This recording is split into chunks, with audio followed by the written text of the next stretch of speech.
what can we expect from Porzingis in the playoffs? I don't know. If he's obviously, there's two things going on in the NBA. There's what people are capable of, which obviously Porzingis is capable of a lot, and then is he consistent? For him, it's the best ability is availability. So I do think that if he plays and he's out there, he can create somewhat of a matchup problem. But I guess you have to admit that Dallas has been a little bit disappointed since getting him in that trade and what you guys were expecting to get, and you gave him the big contract. He still has to live up to that, and part of this, it's funny, Phil Jackson kind of said it a long time ago, like they have to factor in that Porzingis might be a guy that's just injury prone. And I think he thinks that too because of the injuries that he's sustained, and he probably doesn't want something small to turn into something big. All right, so this is my own theory, Scal, and that is that I don't think that KP believes that he is a mismatch at all times on the court.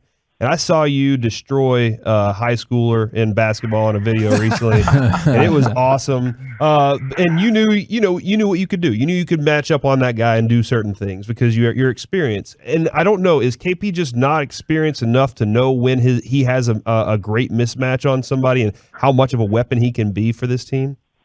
So how long have you've been Dallas Mavericks fans for a long time? Whole life, back when we were literally the worst franchise in Blackman, Aguirre, Harper, sports. Sam Perkins, Right. James Donaldson, Roy Tarpley, So you guys remember, and I lived this, like I remember that you used to body Dirk, used to get underneath his airspace, used to make it really difficult for him, and he struggled with that at the beginning.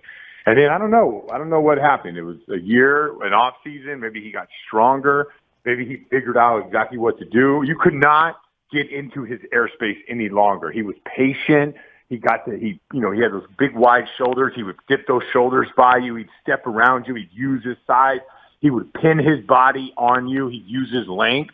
And it happened to me. It happened in like 1 year. He went from, oh man, you can kind of, I don't want, this is like, it's not, believe me, I'm like one of Dirk's favorite. He's one of my favorite players. I'm a huge fan of his, but before you can kind of quote unquote punk him, and then whatever he did in the offseason, whatever happened after that, like you could not do that, and no one could do that. Not LeBron, not Udonis Haslem. I mean, there was nobody that could stop Dirk after that. So I guess optimistic and maybe the mental mindset of Dirk versus Porzingis is completely different. But I would say, like, if Porzingis can learn from that, maybe, I know Dirk, doesn't he live around Dallas? Can't, like, he mentor Porzingis a little bit, like come in, can't the Mavs just give him, a couple $100,000 to come in and tell, like, what was the difference between the year when you were getting punked against Golden State and then the following couple years when you were winning championships against Miami? And whatever he did, that's what Porzingis needs to do. I mean, I would be all for that. I am curious, do you get the sense, I guess, around the league and whatnot, that folks or other teams or whoever just think that Porzingis is just soft? Yeah, I'm sure a lot of people think that. First of all, most guys think that about most European players until you prove you wrong. And, I mean, it took Luka like 2 months for him to prove everybody wrong. Yeah. But, yeah, most guys probably think that. He's injury prone. The fact that you could put a 6'4" strong guy on him and that guy can body him up and Porzingis can't go to where he wants to go.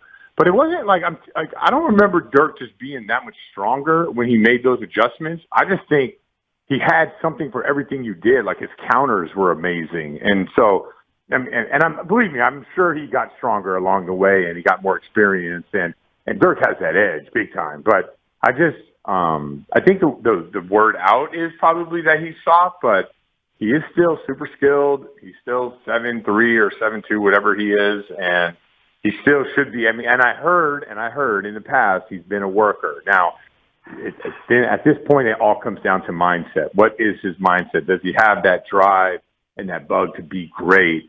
If he has that, then and he's around the right people, I'm sure that he'll be fine.